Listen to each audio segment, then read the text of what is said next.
Imagine That, the podcast where we explore the magic behind the magic of your favorite theme parks. Join us as we pull back the curtain on the creative process, storytelling, and design principles that make Disney parks and beyond so immersive. Whether you're a lifelong fan, a curious creative, or just love spotting the details most people miss, you're in the right place. So get ready to tap into your imagination as we take a deeper dive into the lands, attractions, and stories that bring the parks to life. Let's imagine that together.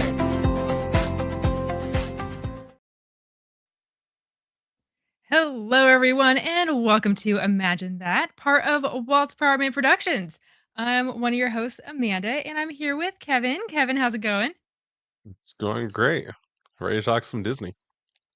Yes, today we are talking about our experience at the D23 Spotlight Series, presenting 25 years of Disney California Adventure. So we have a lot to talk about and photos to share. But before we get started, we want to thank our sponsors, Sunken City Design, Getaway Today, and We're in the Park. And of course, big shout out to our lamplighters, our Patreons who are keeping that conversation going over on our Discord, which, if you have not yet joined, you totally should. It's free, it's a lot of fun. All of us on Watts Apartment are in there, and you should be there too. So click the link down in the show notes to check it all out. All right. So, like I said, we went to the D23 Spotlight Series that was at the Disneyland Hotel on February 7th. And we were talking a little bit at the last Imagine That episode that we were super excited for this panel because it was going to give us an inside look, firsthand accounts from the Imagineers who were there in building DCA, Disney California Adventure. We'll be calling it DCA throughout. And so there were actually two panels. There was the kind of the OGs of DCA. And then the second panel were kind of the new generation that did the revamp to DCA. So we're going to dive into who we saw, what they talked about. We have some photos to share. A lot of the panel we were not able to record or take pictures, but there were sections that we could. So we have photos and just our accounts of the stories we heard, and they name dropped a lot of Imagineers, and so we were taking notes, and we cannot wait to share these stories and honor the Imagineers because, as you know, we we know what exists, but we don't know the who a lot of times or the why, the creative intent, and that's what we like to dive into on Imagine That. So this is going to be a really special episode.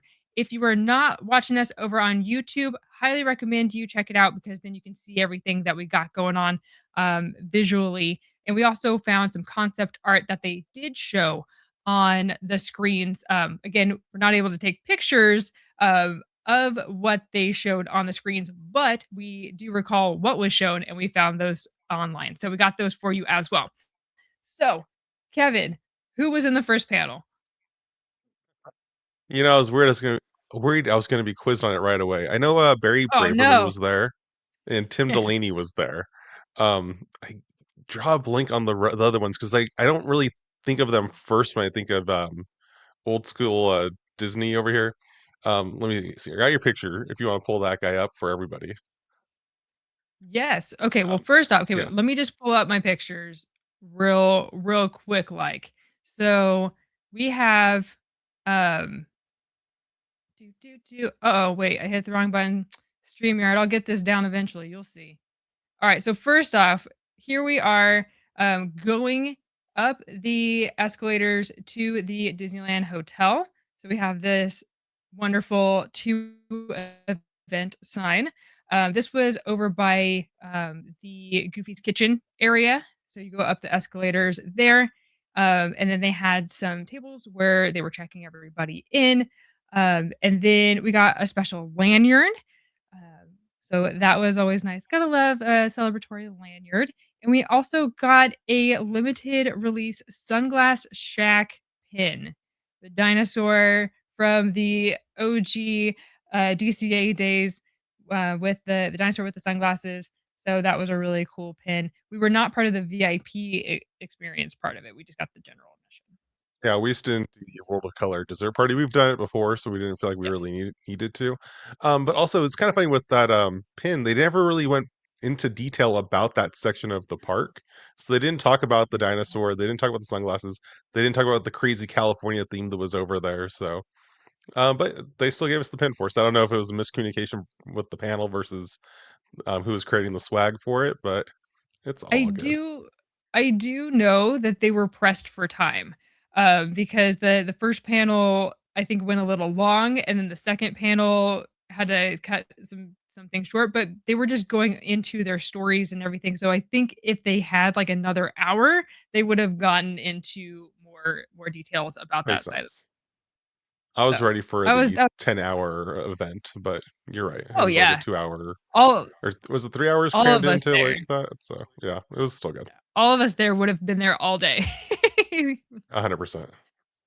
Alright, so we go in, they check us in, and they have 2 big screens, on either side of the room, um, and so they were playing music from the original, DCA, so we had, like, the song for California Screamin', we had some music as you were walking around the parks, the different land, so that was a lot of fun to relive those memories because I love the soundtrack for California Screamin', even though I wasn't quite a fan of the ride itself because I can't handle the G's like that, but I do love the soundtrack, so to hear that again, I was like, "Oh, that's right.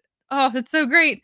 But they also had some trivia questions, so that was a lot of fun for all of us Disney nerds in there. We were like, "It's C," it, got Yeah, to experience that with every. I don't think there were any that I got wrong on those. They're all of them were like, "Yeah, this is a softball, guys. What are we doing here?" But again, we're a little bit more advanced as far as the DCA knowledge than most people, so I get it. Yeah, right. Um, yeah, so, people were coming in, so they just played the trivia on loop, while people were coming in. They also had some photo ops around the room. So this one was of, Tim Delaney's, concept art for Pixar Paradise Pier. So you have the golden sun, you have the orange zinger, the Maliboomer that looks like palm trees, up at the top. Um, so that was fun. So that is the full spread of what the concept art, looks like. And then they kind of took that and put it as a photo backdrop. So we got a photo with that. And then they had this Bugs Life one. Kevin, talk to us about this one. No, I'm not sure what's going on with D23 sometimes. I think, they were, like, short on time or something, or short on budget. I'm not really sure which one it is. But yeah, so this is a still from the movie A Bug's Life. It's a beautiful scene. Um, and we took a photo in front of it because obviously, if you know California Adventure, you know they used to have a Bug's Land as a land there, so it made sense that they would have this. I know when I was there inside the room, I was wondering like if this was concept art for Bug's Land or where it was from because I hadn't seen it like out of context like this before. So I did a Google image search on it just to see like, hey, what comes up from this? And it turns out it's just stock footage. Yeah, so you can go to I don't know if it's pronounced alamy.com, but it's all images is the idea. And yeah, it's just one of the stock footage things you can buy and print out. So if you want that as a background for your own event, you can buy the image here and also blow it up and put it on a thing. So Yeah, a little odd. that was pretty crazy. But still cute. So we got a photo in front of that. And then the third one was right as you walked in. This photo of some planes flying by. Kevin, what's the story behind this picture? Yeah, it's even worse than the last one. Because I did it again. I wasn't sure because I was looking at this thinking like, California Adventure has like Soarin', and it had a Condor Flats where it was kind of an airplane themed area. But I don't remember ever seeing this artwork before. So like, what is this? So again, Google Lens exists, so I just threw it in there, and apparently it's also stock art. This is you can get it off Shutterstock. It's created by artist Aliver, who's from Russia apparently, and there's a one or two different like images with that same exact airplane on it. I don't know, it's kind of odd. So that's what they chose as image backdrop for California Adventure fans is stock art for airplane art deco. So But yeah, whenever you have a photo op, D23 people are gonna go to it. So we yeah. don't care where it's from. So it's not California Adventure concept art, just to be clear. It's just really cool looking art. Don't get me wrong. It also fits like the time period, I guess, for some of the art that they would have. But yeah, again, I don't think they're even a Disney artist at all. They're just an art deco kind of artist. So there you go. Yeah, crazy. All right, so then they play, uh, the commercial from, the 2021 or not 2020, 2001 2001. opening of DCA, and so that was fun. A lot of people remembered this commercial. I barely remembered it, so it was good to re-see it for the first time in 25 years. But very cool to relive those memories and just go, "Gosh, this is what the park used to look like." Um, so what were your I thoughts remember on watching seeing those. this? I remember watching those ads and being excited for this new park. Where I mean, there wasn't the internet Yeah. the way it is today back then, so there wasn't social media. You didn't have all of the like you didn't have bioreconstruct flying over it, you know? There wasn't any idea of, like, what all is gonna be in there and what is the whole thing. They had a preview center that I never made it into because I wasn't a pass holder before this park opened. So, the one time I went there, I found out there was a preview center as we were going back to the car, and it was already closed. So, that was on me. Again, I didn't look things up back then. I wasn't, as crazy as I am these days, but yeah, no, watching this, I'm like, "Oh, yeah, I remember being convinced by this ad that this is gonna be an amazing place." And again, I loved DCA on day 1, so or I guess I was there day 2, but still. Yeah, Yeah. it's good to see that again, it's cute. Absolutely. It's a little silly, but there it is. For sure. Yeah, if you guys haven't seen And it, it's then like, they you have all the characters in Disneyland looking across the way at California Adventure and being excited for it. yeah.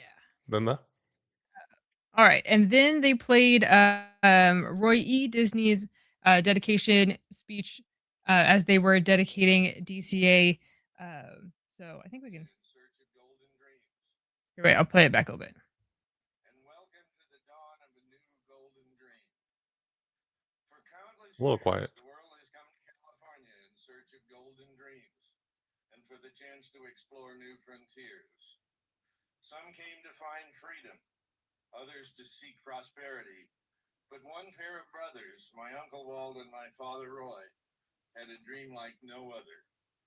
Their dream was to bring happiness, hope, and beauty to the world. That dream stirred over 75 years ago when they opened the doors of the Walt Disney Studios. So just that little bit right there really set the tone. They played a lot more of the video um, during the event, but it was just it brought us back home of this is why this park exists, you know? So I thought it was a really touching moment. What did you think, Kevin? Yeah, you can find the full video on YouTube, that's where we found it, Yeah. so if you wanna look it up, it's just, I think a California Adventure opening day ceremony or something, and yeah, it's Roy Disney, which again, definitely the family legacy of the Disney parks back when, they had a lot of that in the company, so it was good to see him up there, and, yeah, it was beautiful. Yeah. It Yeah. was good to see his pride Absolutely. in this park, even though I don't know, I feel like deep inside he was a little torn on it. But Right. but he was willing to give the face of like, "Hey guys, look what we did. Please tell me that you like it." So, there it is. Right. That's so true. And then we come to the panel. So before we get into that, let's take our first break because we have a lot to talk about of who these people are, what they did, and the stories that they shared. So we're gonna take our first break, and we'll be right back. Sunken City Designs brings you art. Do you like art? I know I do. How about art based on Disney characters like Mickey Mouse and the Oyster Thief? That's actually from Alice in Wonderland, the best princess movie ever made. Also, we have some dwarfs that have their heads ripped off sometimes. Why? I don't know. It's because it's Sunken City Design. So go there, sunkencitydesign.com. Get yourself some great merchandise. You got posters and, I believe, clothes. Who knows? I got a cup from there and it's fantastic. You like cups? Do you ever use those? I do. Go for it. Oh yeah, sweatshirts. Can't forget about those. If you're ever cold, get yourself a sweatshirt from sunkencitydesign.com. Also, Wally. That's the best movie ever made. Second only to Alice in Wonderland. All right. If you also like Walt's apartment, they have merch for that too. Where? sunkencitydesign.com.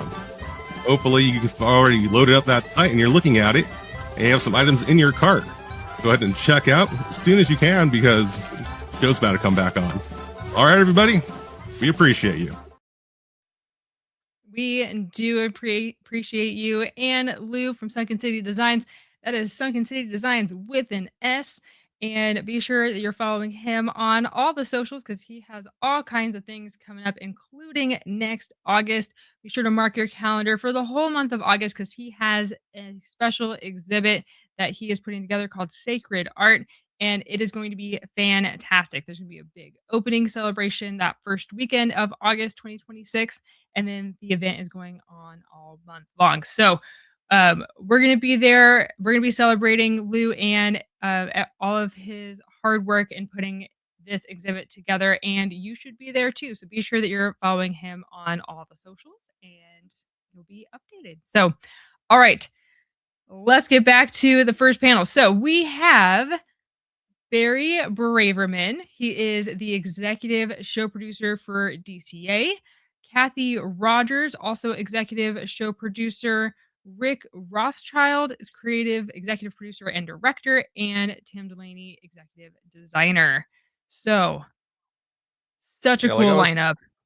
like I was saying, like I know Braverman and Delaney because Braverman kind of ran the whole show. Like he was actually like the face of the design of California Adventure. But then Tim Delaney did a lot of really great concept art. We actually have some of that on the wall in our house, like prints of it.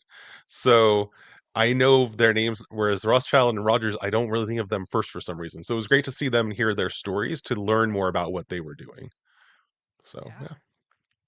And I love that they shared, like, their backstory, right? Like, DCA was not their first project. Like, even like Kathy said, she was a cast member for 10 years as she worked at the park in the parking lots and then moved to attractions and then was project coordinator on the new Fantasyland project and then the show producer for Star Tours. So it's like all of these things leading up to this big project of DCA. So that was the story for a lot of these Imagineers that we saw of like it wasn't just they were hired on to do this DCA project. Like they have a long running history in the Disney company, starting as cast members or starting as interns, as the case with Emo in the second panel. And so I just love hearing that story of you don't have to be some, executive producer right out of the gate, you know? You could be a cast member just starting out just as an intern and still make your way through the company. So I think that's really, really cool. There's a lot of that in the Disney company, and I do really like that. Yeah, absolutely. All right. So some of the topics that they discussed, Barry went through the map and really the thought process. Oh, sorry. I left out a photo. I'm sorry, I forgot to I throw this in there.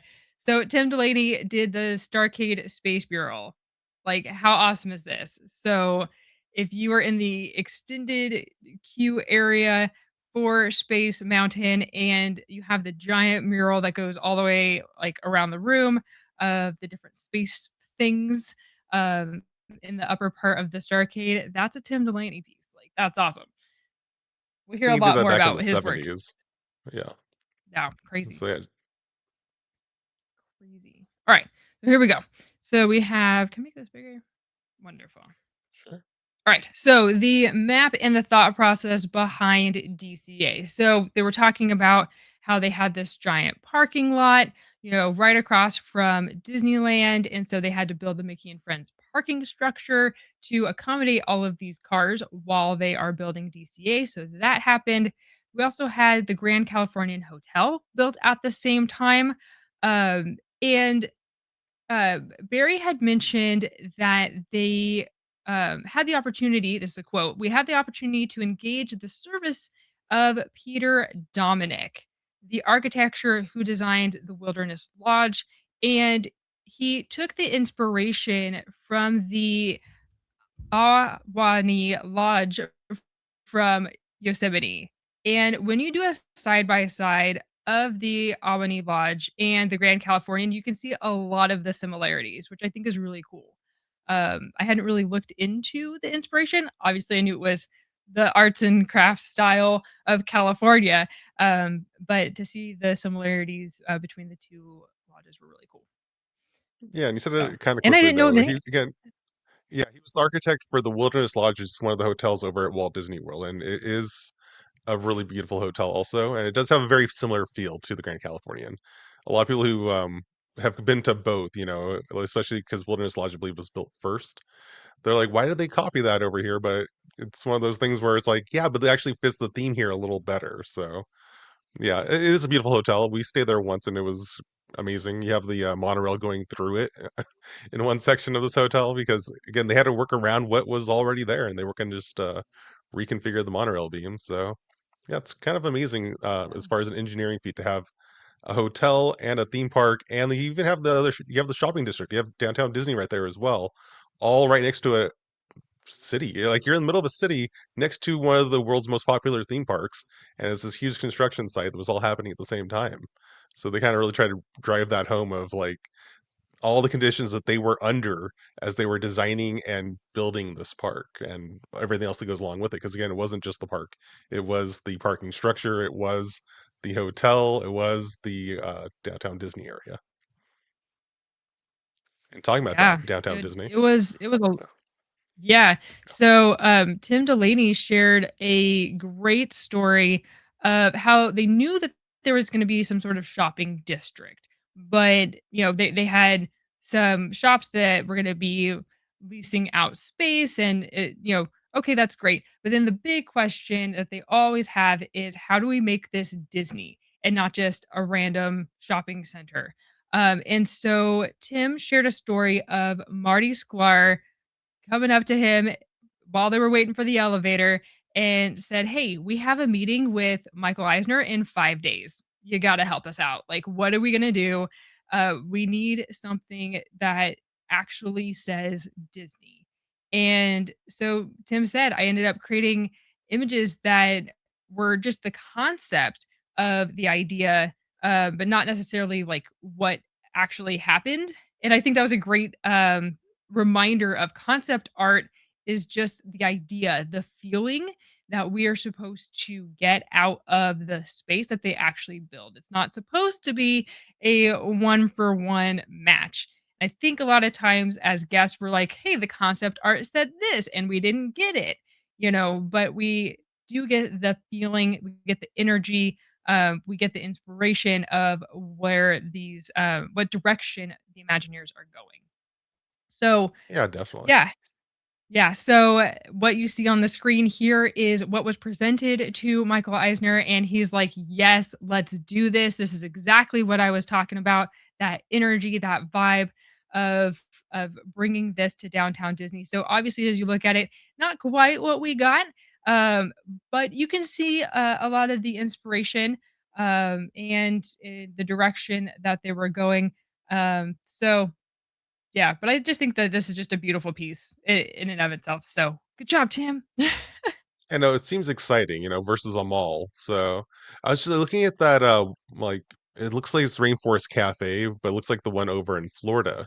I was kind of Yeah, wondering when the downtown Disney over there opened with their volcano, because again, it looks like a yeah, volcano with a waterfall on it. Um, I don't know. yeah, So I was just gonna and you do a have, quick like, Google search that on that. sphere that's very, like, Planet Hollywood to me, like, Oh yes, that look. 100%. And that came much later, because I know that was Right, kind of in the like 2010s or something. I don't know. but 96. So yeah, so I guess like yeah, the exterior it was there 4 years before California Adventure, so it could have bbeen like right around when he made this artwork because this was like '95 or Yeah, something. So I don't know yeah, if they were already building that. I don't really know, but yeah, it's very interesting because it does have right. some like it has vibes of some Disney Quest kind of a little bit and some Yeah, Planet I Hollywood. was just Yeah, thinking that. Yeah. And even too, you have, in the top left, it says ESPN on this triangular piece here. So they were already incorporating the world of sports into downtown Disney. They already had that in mind. They knew that it was gonna go over the road there, so they had the overpass. Granted, the monorail doesn't go through that like like yeah. this, but that's okay. You still have the idea of what they were going for. So, but yeah, so this is what they were working with. This is what they had envisioned as far as feelings and vibes for the space. They were also talking about the question was asked of how the concept of a California themed park first emerged. And I thought this was a pretty interesting story. Kevin, do you want to take the story? You know, I just want to like let everyone know about a word that I listened to Bob Weiss's audiobook, right? It's Dream Chasing, I think. I could be wrong about the title. I believe that's what it is, though. And it's a great book. Go ahead and buy the book and read it, or listen to him as well. But he kept using this word charrette, and he would just throw it out all the time, and I had no idea what he was talking about. And then they started saying it again during this presentation, and I was like, "Hey, man!" Afterward, I was like, "Hey, man, do you know what the word charrette is?" And she's like, "I have no idea." So we looked it up, and apparently, it's a design thing. I don't know if it's like something only in the theme park world, or if it's like a wider design world kind of thing, where he'll get into like an area and have an intense like workshop on coming up with ideas, and that's what a charrette essentially is. And they were talking about their design charrette that they did in Aspen, Colorado in the summer of '95 to come up with ideas about the new theme park. Because again, if you listen to our last episode, we told you all about like kind of like how that led up to with like the Westcott idea and how that turned into California Adventure. So they kind of went into that even in more detail than we had last week, which is what we were hoping to learn some more things. And again, I think I've heard some of this before, but it was good to see it again. And yeah, so they were in Aspen, Colorado. I don't know if it's Eisner's house or where they were, but they were there to have different teams. They had where they got into five different teams, right? Is that what I think they said? Yeah. And yeah, so people from all different backgrounds within the company, just separated them, and it was like he came up with one idea to present to Eisner at the end of the charrette, and they did, and they had different ideas, right? Do you want to go through the ideas? Sure. So they were talking about maybe an aquatic theme park that there was a some plans for a Long Beach project that didn't quite work out. So they're like, well, maybe we can incorporate some of that into our park. There was some plans for Yeah, maybe. just real quick Oh, about that one, just so you know, oh everyone yeah, listening, that ended up becoming Disney Sea over in Japan, where the idea originally started. I mean, parts of it started in Paris, but like then they moved it over to Long Beach, and then it eventually made it over to Japan as like the whole volcano themed theme park of Disney Sea. So yeah, so that was the one of the ideas that they threw out during the shred as well was the Disney Sea to be right across from Disneyland, and Eisner did not go for that one. But yeah, so the other ones that were on the yeah. list. But that brings up a good point because they also mentioned like any idea does not get thrown in the trash. Like it Oh yeah. will be put in the drawer, it'll marinate, and then we'll pull out ideas as the time arrives. And you never know what will spark something when the time is right. And so that is exactly what happened with, like Kevin said. So other ideas that were presented, a park about Route 66 and the things that you can find along that trek. Spoiler alert, we're gonna get back to Route 66 in a minute. Right, for reals. um, there was also some ideas about a park about seasons or holidays, and also this park about California and having different areas of a Hollywood area, but it's not like a working studio like, Disney's Hollywood Studios. This would be a Hollywood land of sorts, of a stylized version of what you could find in Hollywood. We have the beachfront amusement park, which obviously became Paradise Pier, and then a general space to things dedicated to like things made in or grown in California or just the history of California because Eisner was very passionate about the history of California and really wanted to uh, learn more about it and having a spot where you can honor all that California has to offer in one spot like that. He was very excited about that. So obviously, um, we got California Adventure. So it was mentioned. Barry had mentioned they got back to California, right? So they're in Colorado. They come back to California, and then they realize, oh no, we have to turn this around in like 5 years. Like, we have to race to get this done, because they had some, entitlements that expired in early 2021 or sorry, early 2001. So, they had to scramble of what can we get that's, like, off the shelf kits done as far as attractions, what can we do as fast as possible? That included the hotel and that included the downtown Disney district. So they really needed to put as many people on the project as possible, but also um, be mindful of the budget and the time frame. So I think they mentioned a couple times that there was about 100 people working on on Disney California Adventure, which is just bananas. That's just crazy. Yeah, I mean, obviously, a lot more people became involved over time, but just to start, you have to have people come up with all these things as quickly as possible because, again, they had been announcing this for years because they had planned to do Westcott and that got canceled, and then this came in, and again, they had already gotten permits for the land, so it was like, we have to do something with it. Otherwise, we can't do anything with it. So, yeah, no, it is pretty crazy the way this all went down. And yeah, I don't know. I can't remember if they really brought up Disneyland Paris. I think like as a corporate thing, they would choose not to say that.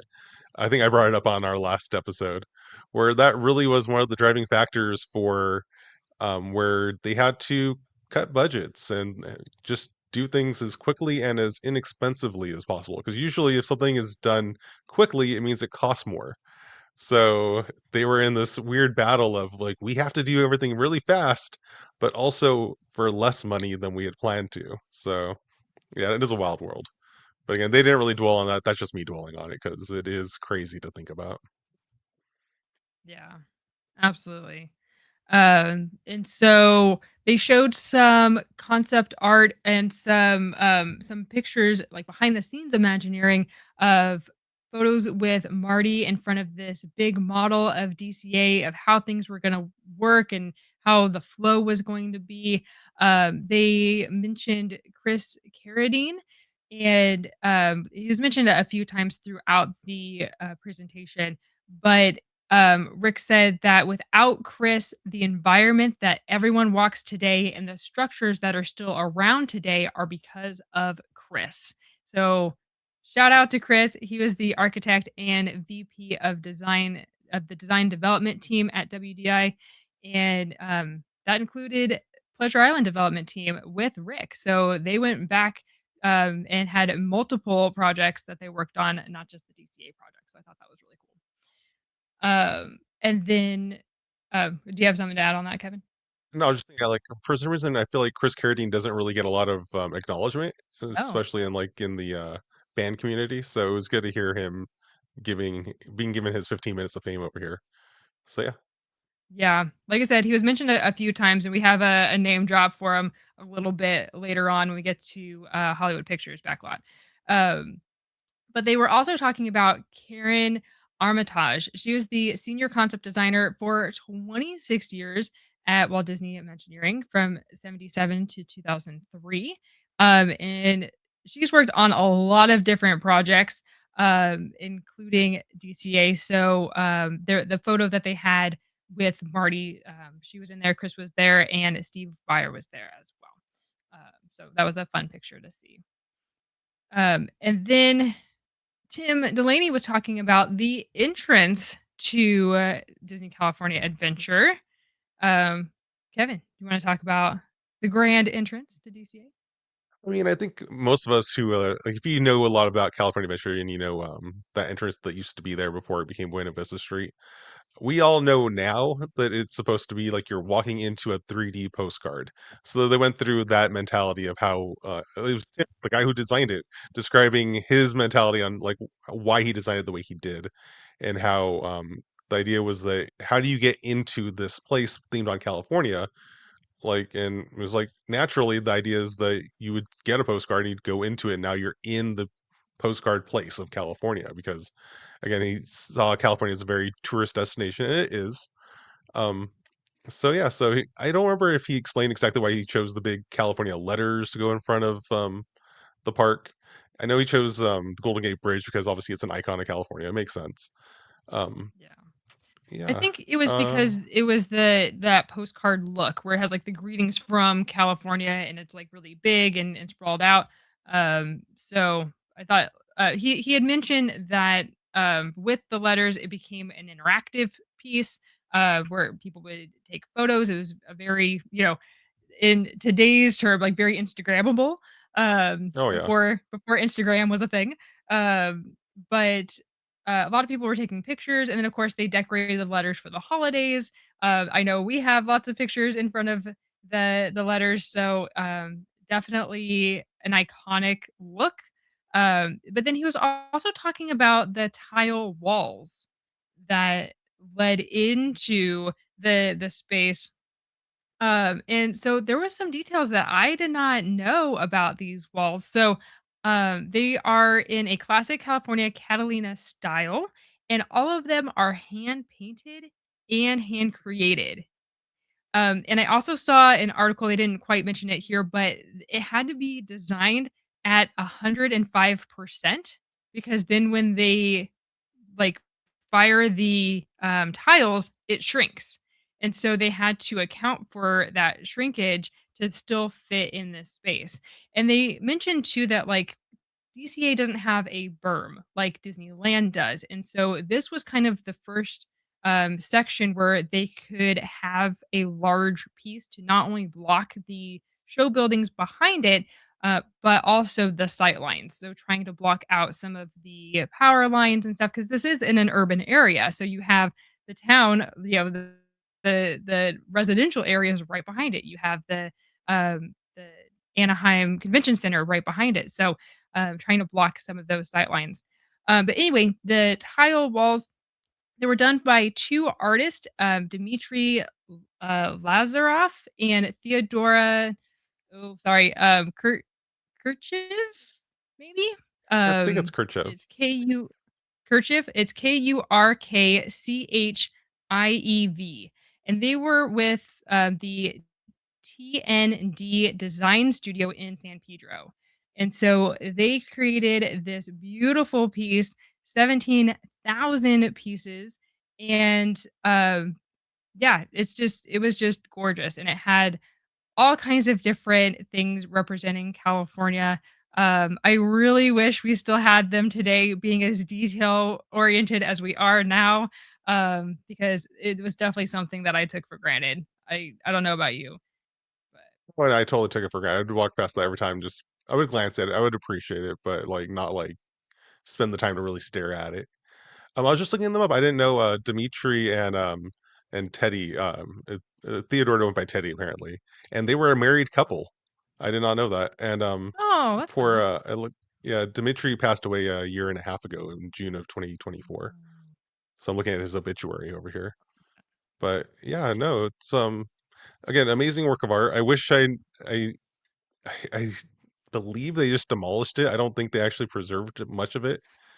I'm hoping that there's a chunk yeah. of it somewhere in the archives, but again, I don't know.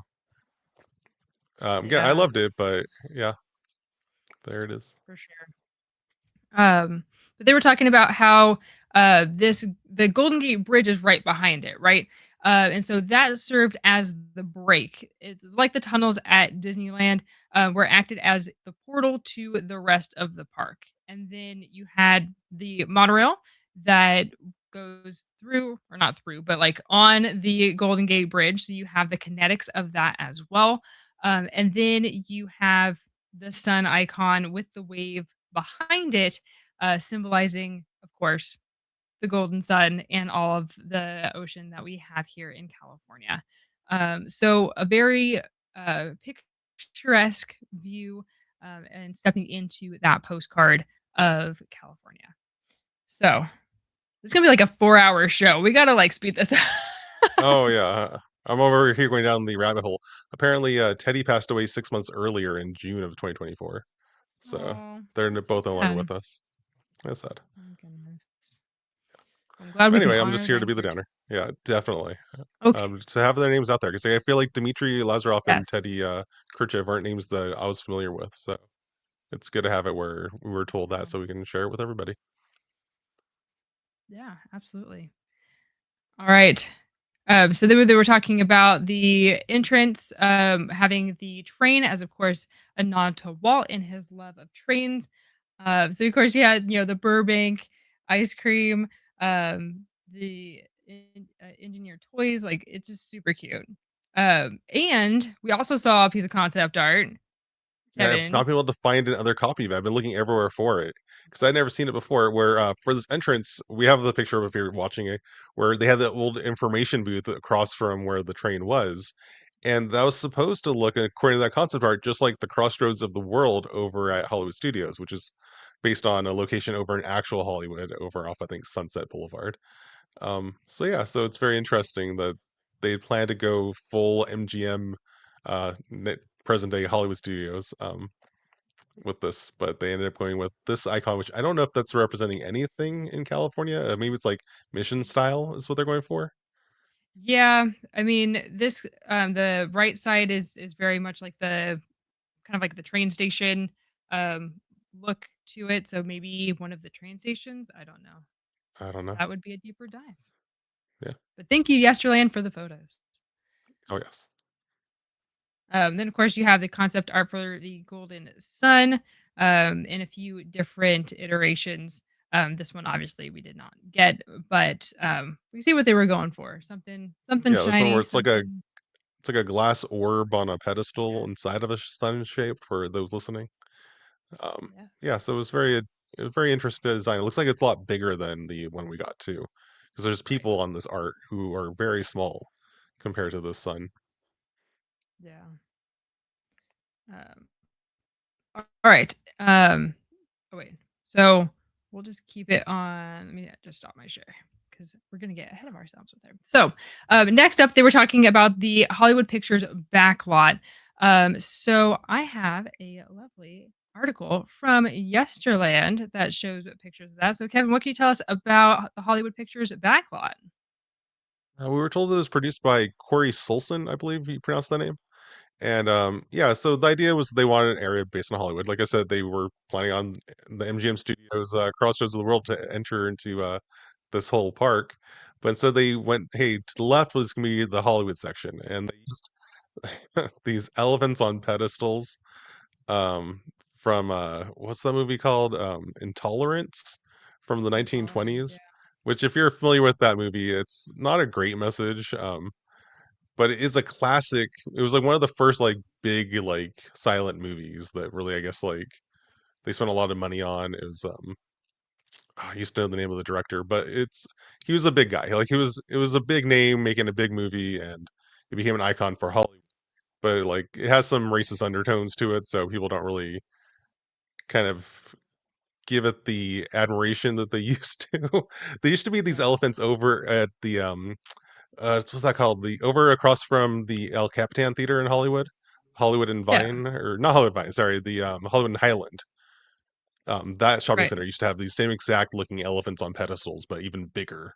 But they've gotten rid of those ones as well. Yeah. They So they don't yeah. know. It's the Omni Center now. Oh, maybe I can't even. They keep changing it. By the time we have Yeah, this published, it's going to be a new name. So that is so true. Um, and then they were also talking about the soap opera Bistro, which is now the Disney Junior dance party area. Uh, Very different look, but that was an eatery. Um, Soap I opera never ate Bistro. there. I didn't either. They're talking about Muppet Vision 3D, um, and Silly names on all the buildings and stuff. yeah, and then Superstar Limo. Yeah, for some reason, Superstar Limo, every single time anything for this attraction came up on the screens, the crowd went wild. I don't know if it's just like Yeah. because they've heard of it or if they actually went on it. I'm not really sure. Because I know I went on it at least 3 times, and I'm okay not going on this one again. So I don't know. They seem like they were really fighting for a revival of this attraction, and it was not worth reviving, in my opinion. So yeah, very odd. Yeah. They did share a story about Superstar Limo in that Imagineer artist Rennie Rao, she's now Rennie Marcus, did a sketch just one day at her office, just quietly sketching away of this bird's eye ride through of LA and the different things that you might see there, different celebrities. And the concept was that you are an aspiring actor, actress, and you've just come to town and you're heading to this big premiere, and then you get sidetracked and you start seeing all the different parts of Los Angeles. So that was the inspiration for it. I never went on it, but I've heard great things. Terrible, terrible, So, great things. uh, Yeah, I know that there's more to the story, where it's yeah. supposed to be like you're being chased by paparazzi or something, but Yeah. um, yeah, they didn't go into that detail over there. Again, I'm sure they had some things they were told not to be talking about, so that's why we're here doing that instead. Because we're crazy. And then they were also talking about the Hyperion Theater, which we will get back to also, but that was also designed by Chris Carradine. So another name drop for Chris there. And then they went into the animation courtyard.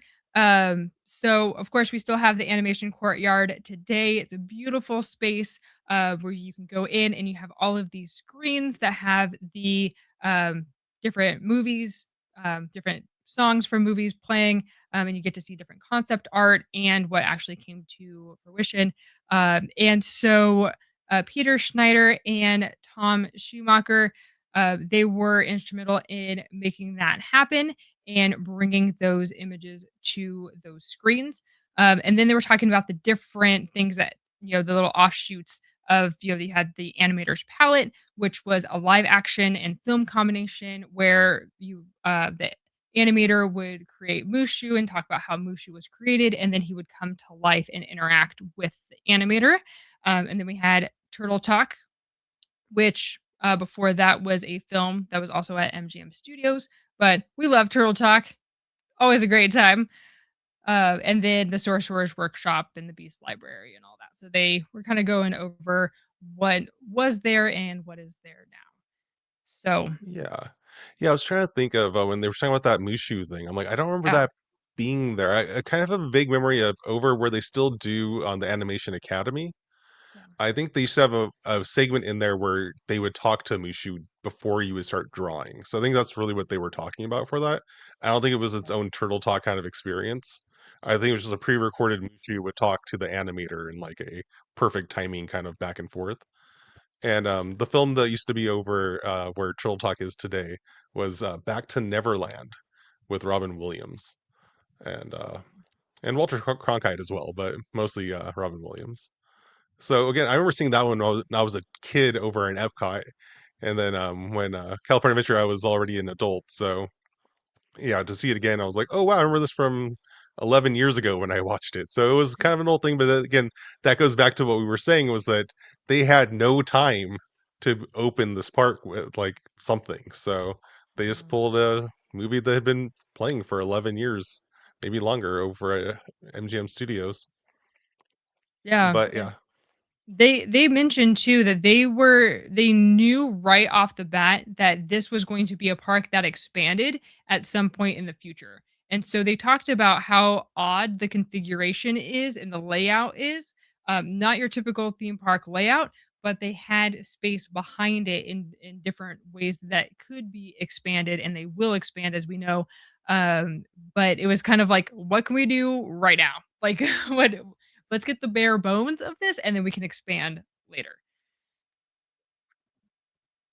All Which, right. again, So I don't know if it's the best way to make a theme park, but it's what they were going for, and it's what they did, and here we are today. here we are today. All right. So next up, they were talking about Condor Flats and um, just how important flight is here in California. We have a bunch of different airports, lots of history when it comes to flying here. So they were trying to have some sort of attraction that resembled flight. So they had ideas for hot air balloon rides, and they mentioned a Ray Spencer design to have an individual hang gliding experience. And so they had some of the concept art of Rosie's Aviation. And you see there's a soaring sign right there at like the entrance with all these different planes. And then you have the concept art here. So they quickly pivoted from the hot air balloons, where you're putting a bunch of people into one balloon, to something more personal, uh, feeling that you are gliding around California. So um, there we have different hangers, little gliders of this is a four-person glider. Obviously, we have something a little different in the erector set look that we have going on here on the screen. But they described the safety mechanism where there's just if there's an emergency and they need to get this the people down from the ride, there is just a released button that gravity will just take control of the soaring vehicle and it'll just glide back down. And that gave me peace of mind because we have been stuck there sometimes and they're just trying to restart everything. It's not like the emergency of like everybody needs to evacuate, but you have that thought of, "Okay, I live here now. Okay, that's I'm just just great. stuck on this chair, yeah. That's fine." So to know that they have an emergency release button to just lower you gently down and let gravity do its thing, that was very reassuring to me. So Definitely. Yeah, I do wanna point out, with that concept art that we had there yeah. from Ray Spencer, I believe, that's his art, the one after this one, Oh, of the bucket, essentially. It sounded like it was supposed to be more like Peter Pan's flight. Like, that's what the ride was yeah. gonna be, but going over a screen. So that was the earliest concept for this, and it just wasn't working, and I don't think it would have worked. It just sounds No.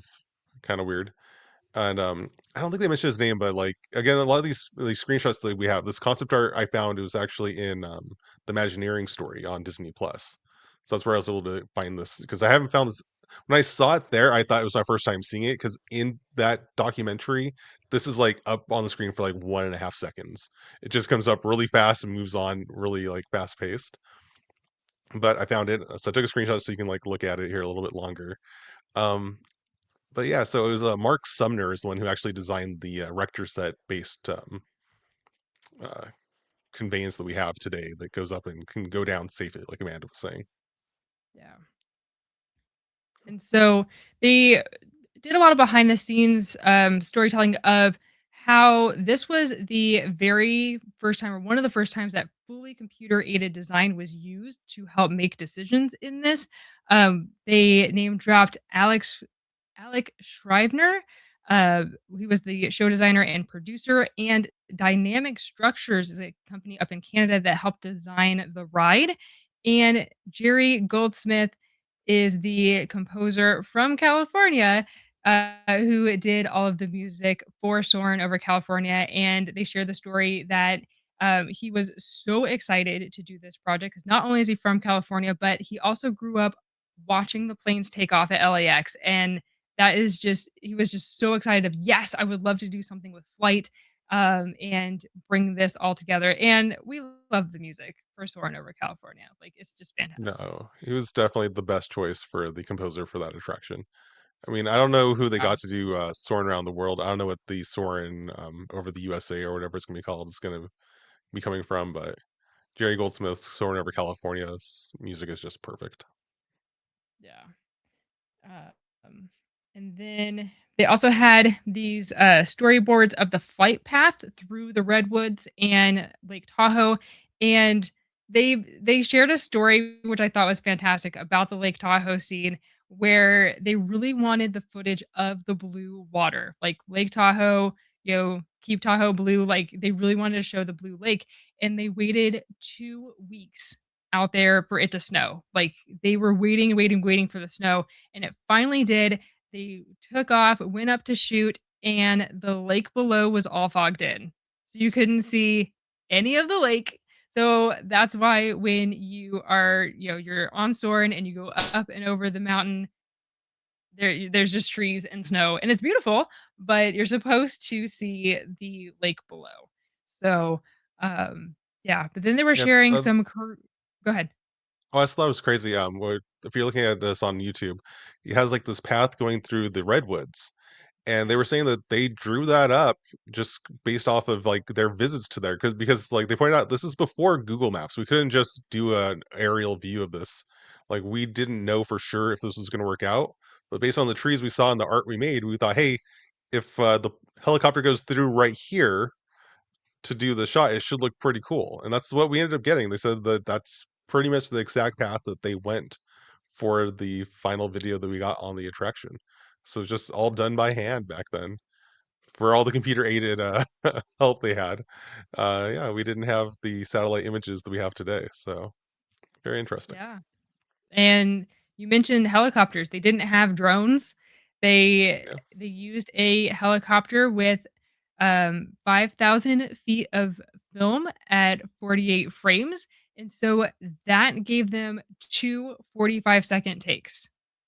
And then they had to lower the helicopter, get a new set of film, and get it back up in the air. So, they shared this story, which was just insane to me, of the Air Force sequence.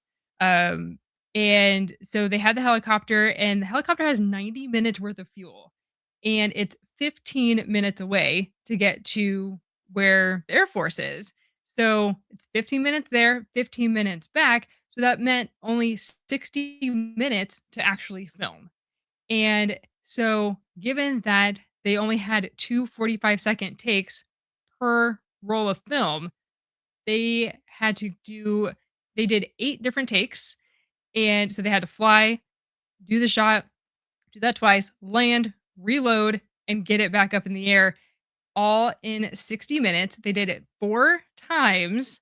And the pilot had to hit his mark every single time, like, right where he needed to be, because they said, "We can't see you," right? The helicopter is flying in front of the camera, and so they said, "You have to hit your mark, because if you don't, like, this could be catastrophic." And so they do the takes. The 8th one, the pilot is a second late, and he's, like, apologizing, but that's the one that they use for the ride. And I think that is just fascinating to me. So now every time I see it, I'm Yeah. gonna be like, "Oh, that's the 8th take. That's fantastic." The one where it's Yeah. just a little one that's just a little bit off is the one that's perfect. So Yeah, yeah. exactly. And it looks like they did it on purpose. So yeah, it definitely worked out. Yeah, for sure. And so they also mentioned that the dome was inspired by the Omnimax screen, and of course they cut it, because you don't need the full dome. They again were on a tight budget, tight time frame, so they just did the film or did the screen how they needed it to be. So you're only going up so high, so you don't need the full dome.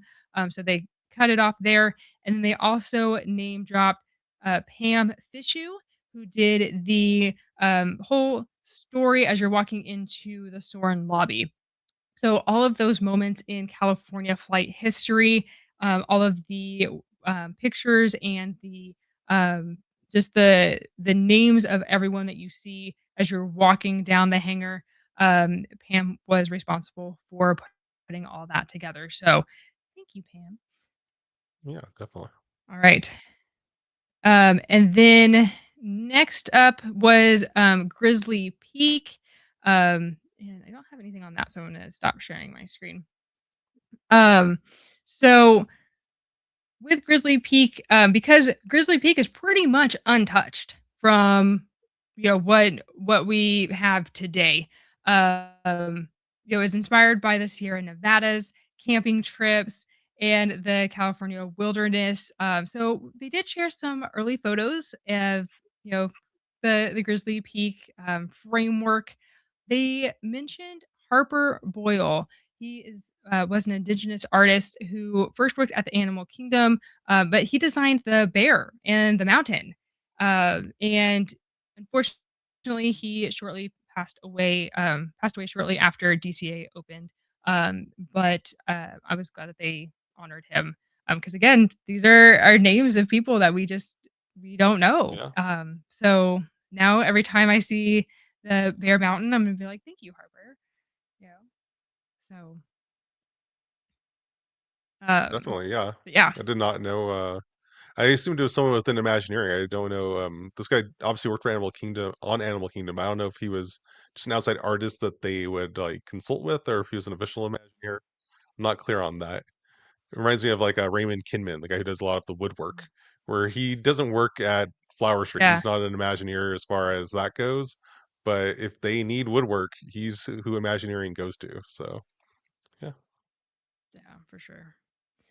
And they also showed some video of them doing, the drop of Grizzly River Run, at Imagineering and just how it would spin and what that looks like, so that was a lot of fun, and they had fun kind of reminiscing about that. Um, and then they were talking about the Redwood Creek Challenge Trail. They needed an area for kids to, let off some steam, so, that was fun, for them to build. And then they were talking about Golden Dreams. Kevin, what can you tell us about Golden Dreams? For anyone who remembers the show, or if you don't, I guess I can tell you about it.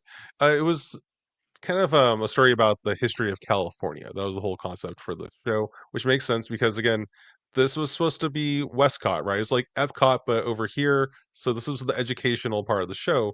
But they got Whoopi Goldberg to be one of the stars in the show. She played Calafia, the fictional character of who California is named after. And they were talking about, hey, we need some magic added to the show. So if you're watching us on YouTube, you can see this little clip from the show where they had two statues right in front of the screen with the curtains currently closed. Where with some projection mapping technology, they made it where it looked like it's Whoopi Goldberg talking to you as Calafia. And they were saying that that was done because I think it was Eisner was like, hey, we need something to add some magic to this show because right now it's just a movie. You can't have a just a movie inside of a Disney park. Have it where there's something else. I know when it opened, like I don't yeah, no, I'd been to Epcot as a kid, so I'd seen the American Adventure, and this has a lot of similarities as far as the feeling of it that the American Adventure has is like the history of America. This is the history of California. And I remember watching it and being like, it felt like that needed some animatronics. So I think that's what they felt as well. So this was kind of their on a tight budget animatronic that they threw into this attraction. So yeah. Yeah. Did you ever see this show? And I don't remember how long ago it I went away. yeah, I did, and I don't remember hardly anything about the movie, unfortunately, but I do remember Whoopi Goldberg. And so I think that, um it did have that magic effect. So I'm glad that it wasn't just a standalone show. Shout out though to the filmmaker, Agnieszka Holland. They made sure to give her a shout out. So um, I loved that they had it, and they were like kind of sad that it went away. They're like, it was a great show, and I still think that it has a place at DCA, that they can give it some new life in new ways. So imagine that. Right. I know, like, back when they were redoing, all of Buena Vista Street or adding Buena Vista Street, should I say, and they were talking about putting in the Carthay Circle Theater. I know a lot of people were waiting like, "Oh, hey, perfect, you're putting in a theater.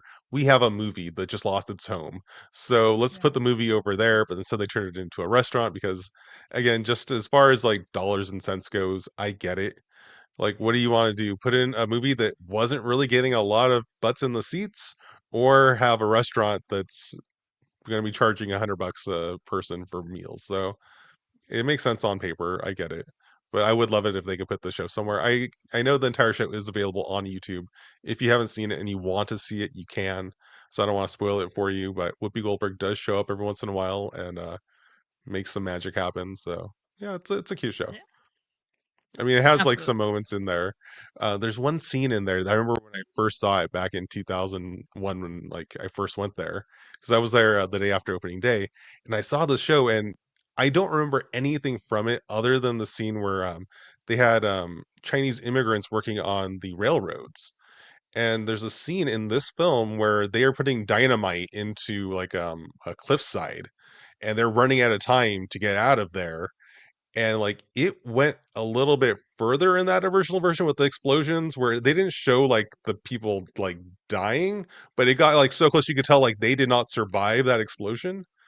And in future viewings of that they had edited it back, and I remember reading somewhere that like after complaints from some guests about this scene, we've edited out like a, a good like 5-10 seconds of it to have it where it's not as clear that they didn't make it up. So it was Mm, just kind of an interesting different view on it. Again, this was California Adventure and they were trying to keep things real. So uh, yeah. I think after that, like they even like kind of like allude to it with I'm saying like a lot of immigrants came to our country to California and they helped to create what it is today. And some of them lost their lives. Some of them gave the ultimate price or whatever. I think it's probably the way they worded it, something along those lines. I didn't rewatch Yeah. the movie to like be able to like quote it directly, but paraphrasing it, that's kind of the point that they were making. So, but yeah, so it's just kind of an interesting little footnote in history here, which I don't know if they would still do that today as far as the storytelling. It's gotten a little more, I don't know, a little more friendly, but again, it was real and then it still is. But yeah, Yeah. I think they were going for that edutainment that we talk about, where it's educational and it's entertaining. And so having that is the history of California. And so, I can see the drive and the passion to share that story. But yeah, I can see for the theme park aspect of it, like let's scale it back because you do have kids here and they're like, what? So mm, um but speaking of edutainment, the next section that they talked about was Bountiful Valley Farms. And so this was all about the agriculture here in California, and there is a lot of it here. And so they were inspired by the orange crate art that would be, a part of California in the crates, and like the country, not country, but the road, the farmers market that you would see just off the side of the road. We have that here across all of California, where you just have little pop up farmers markets, and you can buy the local produce right there that was just grown just feet away. So we have some of the best strawberries, you guys, here in right, Southern California. Um, but also like the country fair vibes. And so they really wanted to share that story. And so you could walk through and discover more about what is actually grown here. They even highlighted some of the farmers that had some acreage here, and they were laughing because they were like, "This used to be an orange grove, and now we're bringing it back to the farm." And so of course, there they had the "It's Tough to Be a Bug" show, because without bugs, you don't have produce because 'cause they're the ultimate pollinators. And we like vegetables, fresh fruit, and flowers. So, you know, true. facts. So they had "It's Tough to Be a Bug" there. Um, and then also, so this was Kathy. She was the one who was telling us the story about this area, Kathy Rogers, because she was the executive show producer of this area. So, not only was she responsible for Bountiful Valley Farms, but also Seasons of the Vine, and talking about the wine culture that we have here in California as well, and how they partnered with Robert Mondavi, and bringing the California wine culture to California Adventure, because that is a big part of our story here. Um, Kevin, do you have anything? I see your face of like, I have something to add. But you're going so quick. Yeah, for the obviously the tough to be a bug was from Animal Kingdom, and they acknowledged that. That's another one of Yeah. those things where they need something quick. So it's like, hey, like Amanda said, it does fit into the farm theme tangentially, whatever, like a little bit, you know. So they did it, and it was there. And yeah, so Bountiful Valley Farms, though, I did want to bring up just in case anyone missed it. It is still in the park somewhere. Again, we do like our details in parks. So if you're ever over in the Avengers campus, over at the Pim Test Kitchen, is that the name of that spot? Yeah. Um, yeah. So as you're getting your drinks or getting your condiments, go ahead and look up, and you'll see the huge ketchup and mustard. And I believe I don't know if it's just a BVF or if it actually says Bountiful Valley Farms on it, but it's a nod to that being right where that kind of was. So, yeah. Yeah, it's BV Farms. And then I think the little clip that is holding together all of the different pipes and stuff, little tubes. I think that the date on of the expiration date on the little clip, that would be like for a loaf of bread. I believe that date is the date of the park or the date of the farm. I can't remember. It's some detailed nod. Not looking at it right offhand, but It would make sense if it's like when Bugs Land closed, because that'd be like an yeah. expiration date. So that would Yeah, have that made makes sense, sense. but I don't Yeah. really know either. But yeah, talking about they went a little bit into I think it's the Bugs Land, didn't they? I don't know if that's like later on They our did, but notes here. that's 2.0. Okay, perfect. Perfect. Yeah. All right, cool. But they had It's Tough Season to of Be the a Bug. Vine Season of the Vine, the show is gone, but we do still have the grapevines over there. So in case you don't know that right now, where the what do they call that DVC lounge that they put? Not even lounge, the show building. I don't even know what that. You know what I'm talking Yeah. about there, It where used it to be the used Blue to Sky be. Cellar. There Yeah. you go. Yeah, there's a walkway right behind that, where if you look to your left, you'll see some signs that tell you all about wine grapes, and behind that, there's actually vineyard. There's like vines there. So Yeah. yeah, every once in a while there's grapes growing on them. It's really cool that they've It kept is that really going. cool. That's one of the only farm things I think still in the park. Yeah. Yeah. And then they were also talking about the Golden Valley Winery that was right there. So that was created by Disney studio executive architect Culture Win. And we have a piece right outside the door, like, right, that Oh yeah. it's some artwork by him. And so the Golden Vine Winery, it's a California mission style, and so they wanted to use natural wood and stone just to create a relaxing space like you would find if you were going wine tasting in California. And then upstairs was this sit down restaurant, and they name dropped plein air artist Dan Gouze, and he created the mural that was up there. Quote, depicts the vast experience of wine country, California wine country. So that was really cool. I couldn't find a picture of the mural though.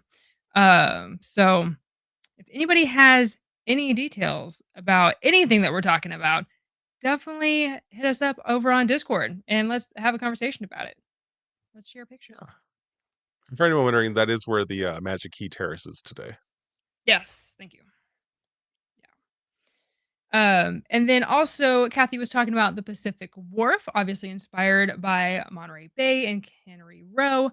And if you did not know, we already knew, but the water of Pacific Wharf, if it's low tide, that means Grizzly Peak is running. The Grizzly River Rapids is running. If it is not running, they need to drain that water somewhere, and so you'll find high tide over at Pacific Wharf. So I love that little detail because again, while they were creating the park, they were like, "We need water storage somewhere in the park," and so that's where they have it. So if you see that the tide is low, that means the Grizzly River Rapids is running. So I do love that they took the extra effort to have it themed. So yeah, it's yes, great. very true. And then they were also talking about the Boudin Bakery, the Mission Tortillas, the Mexican restaurant in Pacific Rim with Lucky Fortune Cookery. It just re-emphasizing that this was about California and the people who lived here and their stories and bringing their culture. So that was really the inspiration behind that space. And then lastly, for this panel was the Paradise Pier area. So was wondering if we should do an ad break before this. I was going to do an ad break right after because we had the second panel. Let's go ahead and go for it right now. All right. Well, if all of this talk has got you going, like, where in the park is this? Then you need to get a game pack from whereinthepark.com. So let's learn more about that. Hey fam, what are you doing? Well, we are doing Where in the Park. Do you guys know Where in the Park? Because we do. We do. So how you play this is that they give you a deck of cards with an image on it, and you get to look around and see where in the park that is. And they're fun. So if you like to find stuff, this is what you need to The do. amazing game, Where in the Park, right here. If you're a seasoned Disney park goers as we are, it's a fun, challenge even for the hardcore Disney parks fan. We have played the Where in the Park games that we felt like, ooh, we got Still this a in the challenge. bag. Oh no, yeah, still a challenge, a fun challenge though, not an impossible challenge. Check Yeah, them really out. they get really close to details, and you're like, I have never even seen that. I don't even know. Where in the park have I seen that? The great thing about these is that they're not in attractions and they're out in the open places. It's meant for families to play. Besides people who've been there a lot, it's fun for people that are new to the parks as well, because you catch some of those details that you would probably miss when you're first going. So there's images that you are finding on one side of the card, and then the other has the hint and the answer that you can reveal if you choose to. Before it was just the hint and the answer, but now if you really want the land, It'll tell you they'll where. give you the land for an extra hint.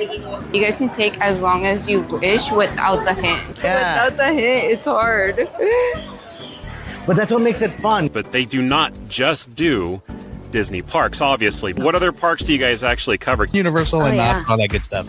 East SeaWorld. Coast, West Coast, and they're Yes. continuing to expand even more after that. Check them out, whereinthepark.com, if you need to get some game packs. They are so much fun. We appreciate Where in the Park. They're awesome. We love Kevin and that. Amanda. Get you some Where in the Park today. Hell yeah. Use promo code Walt's APT Podcast to save 10% at whereinthepark.com. Definitely check out whereinthepark.com. We also that's us, by the way. We're from Where in the Park. We're in there. Yeah, we also have our podcast, Where in the Park podcast, where we're talking about the history, stories, and secrets behind the details. This last episode, Kevin, what was our topic? We were talking all about some California adventure because, again, we're fans of, and they just had a big anniversary. This is why we had this event that we went to. And so I focused just on the best attraction in the entire park, according to probably 1 to 2% of the people who go, but still, it's fine. The Pixar Pal Around, which, again, they have a beautiful popcorn bucket right now, if it's still available. I don't know if it is. But you'll go through the entire history of Ferris wheels. So before the Ferris wheel, through the Ferris wheel, and all the way up to the Sun Wheel, is what it was originally called, before it became eventually the Pixar Pal Around, and why it's the kind of wheel that it is. It makes you wonder. So, yeah. Boom, boom. Yes. You have to listen to the episode to get what the heck I'm talking about. But yeah, it's fine. Yeah. Yeah, so check that out, the Where in the Park podcast. You can also check out the blog over on our website, whereinthepark.com, where we have the blog and all the pictures that go with each episode. It's a lot of fun. So there you go, whereinthepark.com. All right, so we are wrapping up our first panel with Tim Delaney talking about Paradise Pier. So, Kevin, what did we learn about Paradise Pier? It is definitely a beautiful section of the park. It's according to our notes here, he said it was based on the 1900s seaside amusement parks. I think the original look for it kind of went a little more modern than that, really, but that was kind of the inspiration for it where he started. I think that's where the pin was originally put in the board. And he said his very first drawing of it included the Mickey ears over on the coaster, which would eventually become California Screamin'. Um, yeah, it's I don't know how much does you want for me to go over and how much of it you want to share with us, but yeah, it's definitely an amazing part of the park as far as considering what was in the rest of the park and then when it first opened. This is where all of the rides really were kind of put. You had Soarin', which is again one of the world's best rides ever made, especially when it first opened. You had Grizzly River Run over in the Grizzly Peak area, which is an amazing um, raft ride that has a drop. It was very unusual when it opened. It was part of the adventure of California Adventure. And then you had Superstar Limo, I think was the other ride, which again, the Soren. crowd went crazy for, but it was not a great ride. Then all the rest of them were over here in the Paradise Pier amusement park area based off of the parks of the 1900s. Again, some of them still exist today. We still have the Santa Cruz Beach Boardwalk and the Santa Monica Pier, and I think those are around in 2000, still kicking a little bit. So it's not like it was something that was completely gone when California Adventure was being designed. But yeah, so that's kind of where it all started. Um, California Screamin', obviously, that became the Incredicoaster. And yeah, he designed. Did he actually design Space Mountain in Paris? Is that what he said, or is it? He was Yeah, just so saying he like, said that yeah, he said that he had Tim had just come off the design of Space Mountain in Paris with that launch aspect to it. And so when envisioning what this Paradise Pier would look like, he had the original concept art shows a California Screamin' coaster. And with the Mickey ears and everything like Kevin mentioned. And so he was like, "We can do a launch coaster here and have it go the length of the boardwalk where you're just taking off." The concept art, I think, had the first launch, the first hill that you go up is like a surfboard. I think it was, because yes. that was the surf, it's right there. Um, I'm glad they didn't go with that though. As Yeah, I far saw as one the online while we were trying to find the concept art that we saw in the show. I saw a piece that had it where it looked like it was a big like electric guitar, which I thought was oh very odd as well. Yeah, they didn't show that one at the event, but it was still like man, they had some ideas for this launch, and they ended up just going with a Scream Shield. But again, they were on a tight budget. I get it, and also I think it kind of looks better the way they ended up building it. So it's all good. Um, but yeah, so Intamin is the roller coaster designer who built this. Intamin is everywhere at so many other theme parks. But they made sure that it was made of steel so it could last a long time, but it looked like wood to mimic that one that you would find at a boardwalk. So I thought that the attention to detail in making sure that it was part of the story was really really important. And then they also Well, I talked think about oh, go ahead. well, I think also with the steel was because they had the reason why we have Scream Shields on this roller coaster is because they had rules on how loud this park Yeah. could be. And when you have a wooden coaster, it gets a lot louder. Like if you're walking over by Ghost Rider at Knott's Berry Farm or any theme park that has a wooden coaster, like listen to that guy. It is not a quiet machine. No. So that's the reason also why they did this California Scream in as a wooden roller coaster look with a steel coaster because it's a lot quieter and a lot smoother as far as a ride goes too. Yeah. They were also talking about how that the coaster was going to be a backdrop, and a berm, like it's a natural berm. But I think Tim mentioned that when he was designing the space and what it would look like, that he intentionally left a section behind the coaster. Do you remember this?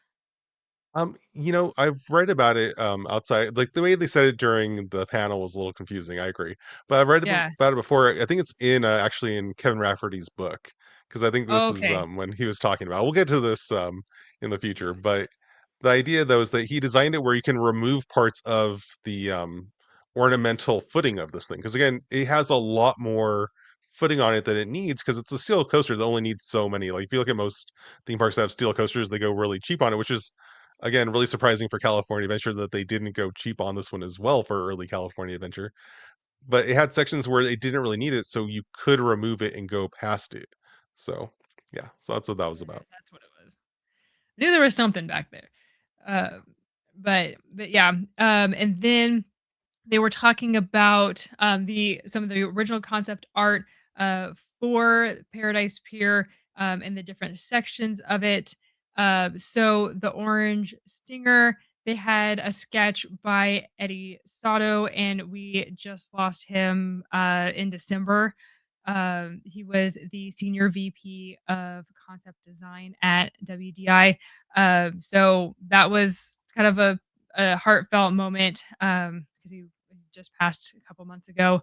And then Barry shared a story that his 11-year-old daughter actually kind of came up with the name Orange Stinger. And I think it was that like he had brought home some of the art just to Yeah, I like think brought it so. It was home. like they knew it was gonna Yeah, be an orange with the swings in it. right. So it was like, hey, we have the orange swings or the orange. I don't think it was swinger. I don't think it was ever the name for it, No, I but it was can't like the remember what. orange swings. Yeah, And yeah, so I think it was like she just kind of joked. Is that what it was? That if the ride vehicles look like bees, you can call it the orange stinger. And then it was just like, hey, we'll there it do is. that. Ch- Check the box. We have a new name. We can do B vehicle like seats, whatever. Yeah, because in case you never went on the Orange Stinger, it's the exact same ride that's currently there for the Silly Symphony swings. It had like an orange peel kind of look wrapped around it, and then all of the seats had a little like bee stinger on the bottom of it, like where your butt would be. So it looked like you were a bee flying around. It was the concept of that ride. That's why it was called the Orange Stinger. It had like bee artwork on the inside of the peels. So that's Yeah. what that one was. I remembered that, and I especially remember the sound of all the bees, Yeah. and it did smell like oranges too. Um, Yeah. so I you have the sensory overload with that attraction, so checks I'm all not the sure if the boxes. orange I don't know if the orange smell actually stayed until like closing day for that attraction, but I Oh, think it was like no. when they first opened it, but they had it. But it was one of those things where it's kind of hard to keep an orange smell inside of an orange. Because again, it wasn't like a fully enclosed orange. It was like a orange peel kind of look that wrapped around a little bit loosely. So yeah. But yeah, I remember the bee sounds. It felt a little Bugs Land after that opened. Kind of like it was like on two sides there, but it was cute. That's true. I think I like the current one better as far as like fitting into the current feel of the park. So For sure. Um, yeah, and then, um, they they also gave a shout out to, um, Ben, uh, Schreitler, and I had to look him up because I was like, "I've never heard of this name before. Who is he?" Apparently, he was a chief scientist who led the research and development group at, Walt Disney Imagineering. And there was a project done through Stanford. I don't know if he led the project or if he was just part of it in some way. Um, but Ben created this new way for Imagineering to do projects and like schedule everything and really map out how everything was built. And so they paid tribute to him because he also passed away in December of last year. So that was it was a really touching moment. Even like Tim was getting choked up when he mentioned it. Both him and Eddie, like it was back to back stories. So it was like both of them just passed. Um, so, that was really special too because again, like I had never heard of Ben before, and so definitely a shout out to those who don't get to hear from very much. yeah, do they show an actual like visual on what the visual schedule looked like? I'm just picturing like an Excel sheet. No, they didn't. Okay, No, they just said that he created a new scheduling system that like changed everything, like changed how they operated from there then on out. interesting. Um, Alright. yeah, I don't know. I don't know what it looks like. But if you do, let us know. Yeah. And then lastly, they were just talking about the kids play area, the US trustworthy with the T. that came off, so it was rust worthy, and just another area for kids to play. But that was pretty much it as far as that side of Paradise Pier. Like they didn't talk about Mulholland Madness, or Pizza Ooh Mau Mau, or the Burger Invasion, Burger or Invasion, yeah. yeah, anything on that side. The Corn Dog Castle, which we still have. Um, so I was like, we have a whole section of the park. Nothing about the jumping jellyfish. Yeah. No. Yeah, so I was like, oh. But again, if they had another hour, I know that they would have. They were because when I think Tim was asked the question about Paradise Pier, he was like, I have like 30 seconds. Like like we're already past our time, and so he had to like cram a bunch into uh one little thing. So but yeah. Well, yeah, like, I was saying, like, for our Where in the Park podcast, I did the whole episode on the Pixar Pal Around. I was working on that before this panel, and I was so excited to see, like, what I would learn. Like, maybe they're gonna tell me something I don't already know about this attraction, and they didn't bring it up even once, I don't think. Like, it was just like, talk about the roller coaster, talk about, I don't even know if they talked about the Maliboomer, to be honest. They No, I kinda don't think rushed they through it a little did. bit, yeah. Yeah. So Yeah. They so there had were the some concept pieces art that to the showed that it puzzle. was there, but they Yeah, didn't mention anything about it, I don't think. yeah. So, So there but are a few pieces there where I could really go for the 5-hour, DCA panel. oh yeah. Oh yeah. So, but if all of this has got you thinking, I need to get to Disney's California Adventure like right now, ASAP, then you need to call our friends over at Getaway Today. So let's hear more about them, and we'll be right back to wrap up the show. It's been a great show so far, but who's ready for an ad break? Did you know that the best way to keep our shows going is by supporting our sponsors? So, let's get to know more about the travel experts at Getaway Today. They've been helping to make vacation dreams come true since 1990. And whether you want to visit the happiest place on earth or to travel to Orlando for a most epic adventure, they are there to help. Are you trying to find out which hotel is your best option or which theme park tickets will work best for your visit? Are you concerned that you might need a last minute change? No worries. Their travel experts will help you out. Looking to book a cruise but don't know where to start? Hey, they can help with that too. They will find the perfect cruise for your vacation, whether it's your first time or you're a well-seasoned cruiser.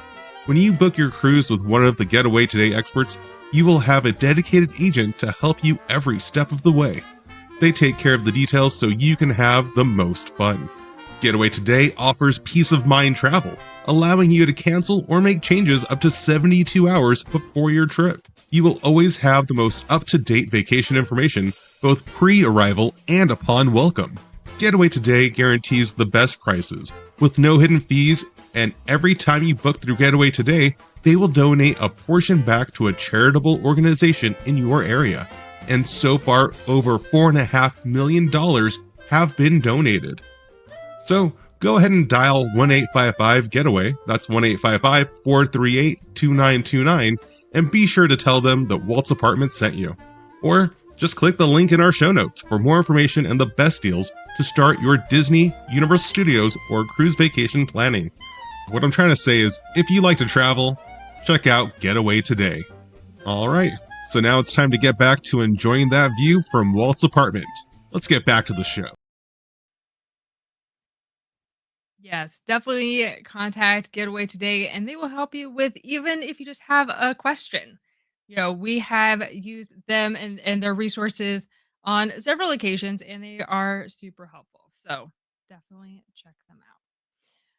All right. Well, guys, it has been an hour and a half already, and we are just now wrapping up part one. Like this is panel one of this event. So we are actually gonna put a pin in it right here and cover part two, panel number two, that discussed DCA 2.0 and all of the expansions that came after the park was open. So before we wrap up, Kevin, what were your biggest highlights from the first panel? I was just so excited to be in the room with these people who helped to create this park. That obviously, if ever I don't know if the people listening have been following us for a while. If you have, you would know that Amanda and I actually met at California Adventure. So this park has a lot of significance to us. Where if these crazy guys didn't rush after that Aspen, Colorado charrette to create this park, like we would have never met.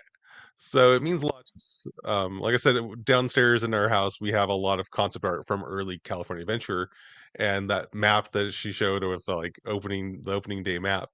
Um, where that's on our wall right behind our sofa whenever we're sitting watching TV. And yeah, it's just we're just big fans of this park and everything about it. So it was cool to see them talking about their reverence for it too, because a lot of early California Adventure, it kind of feels like I don't know, like one of those like movies that came out, didn't do well in the theaters, but then had a second life where all of a sudden you have people really admiring it. So kind of like what's that, Nightmare Before Christmas or something kind of feel of like a lot of people didn't get this. Like I feel like when I first went to California Adventure, I got it. I loved it. But a lot of people didn't. The majority of people did not love this park. And again, it has been updated a lot because a lot of people, even within the company, realize, hey, some things here aren't working. And they weren't wrong. But that doesn't mean that what was here originally was bad. It just wasn't up to the same category that Disney is used to, I guess. I mean, again, it goes back to what we were saying is that they were on a tight budget and a tight time frame. And the fact that they even built anything here that was safe for guests to come to is kind of astonishing. So yeah, so that's my big takeaway here as far as like just getting to be with these people, especially like I said, Tim Delaney, we have his art like every time we're in our house, like we're walking past his art. So to have it where we're in the room with him talking about creating this park that art is representing, it's just an amazing experience. Yeah, absolutely. Um, I felt the same way. And uh, both this panel and the second one, they were name dropping like crazy of all of the people behind the scenes that we don't usually hear from. The people, especially in the second panel, like we knew all of them, not not necessarily like their first and last name and everything about them, but we are familiar with them and at least some of their work. And so we were really excited to see the second panel. But the first panel of like the original OG people, and they were paying homage to those who are behind the scenes and people who we've lost. And so we were frantically writing down names. We were like, "Who is that? What? Who's that name?" And they were saying like they did this, and so and when you look them up, sometimes there's not any information about them at all. And so had they not like the creator of the Grizzly Bear Mountain, um, you know, we Yeah. we would have had no idea, and so it's those little things that we that's why we love going to these events because even though we are more well versed in Disney history than the average guest, I would say, there's still something for us to learn, and it gets us excited, and then we go down the rabbit hole like hours afterward. We were like, oh my gosh, we have like all of this to research, and we could do entire episodes on the each and every person that was up on that stage. And so it was just such a cool experience to hear the firsthand accounts and see some of the behind the scenes footage in the pictures that we've never seen before. So that was really really cool. How we got to go. Definitely. But yeah, so yeah, So definitely join us for the second panel conversation that we'll have on our next episode. Where yeah, again, she mentioned, I don't know if we said any names. I know the two that stood out for me were Kevin Rafferty, because like I said, like I've read his book, amazing stories from this guy, incredible career with Imagineering. And then there's also Steve Davison, who yeah, created many shows for the parks, including Believe in Holiday Magic, which is one of the best fireworks shows ever made, and World of Color, which again, that's where Amanda and I actually met at California Adventure, was waiting for World of Color to start. So to be able to be like, hey, I'm here in the room with the people who made all of this happen, it was amazing. For sure. Yeah, that second panel, like you mentioned, Steve Davison and Kevin Rafferty, which, as you know from the intro of Imagine That, that's Kevin's favorite Imagineer, or one of them, I should say. And then also in the second panel, we have Kathy Magnum. She's executive producer. Mangum. She's worked on all kinds of um, different Disney projects. And then Jeanette Lomboy also worked on a lot of different things. Alani, as we'll see, Guardians of the Galaxy, Mission Breakout, all kinds of different stuff. And then Emo O'Brien as well. I feel like we've seen Jeanette a few times at D23 panels, so like I feel like I know her probably better. Like I know Kevin Rafferty from his book, but I've never seen him live on a panel. Whereas I've seen Jeanette like live in person talking about Disney, and her passion definitely comes through. So it was great to see her here as well. Again, we'll go into all the detail We've about seen everything Emo that as they talked well. about. Yeah. Where do we see Emo? Yeah.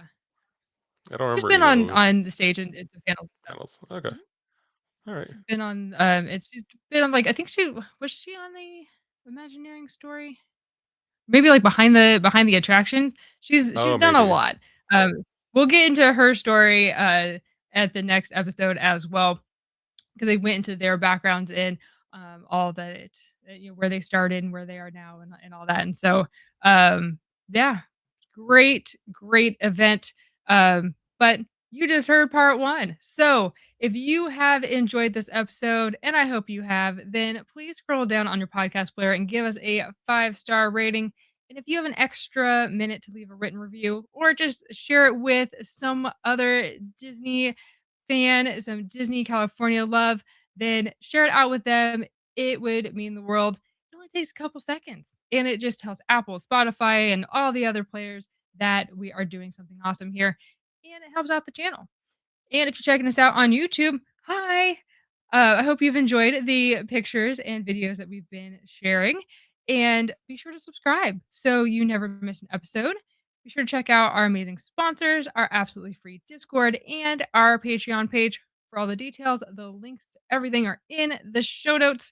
And until next time, continue to place trust in the magic of imagination. And remember, the details within the parks surround us in our everyday lives.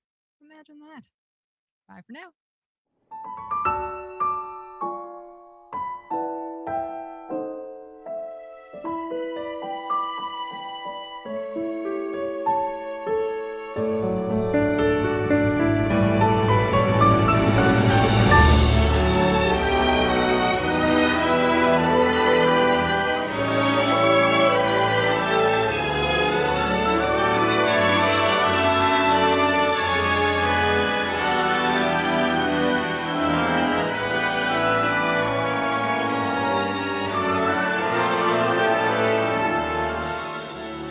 To all who come to this happy place, welcome.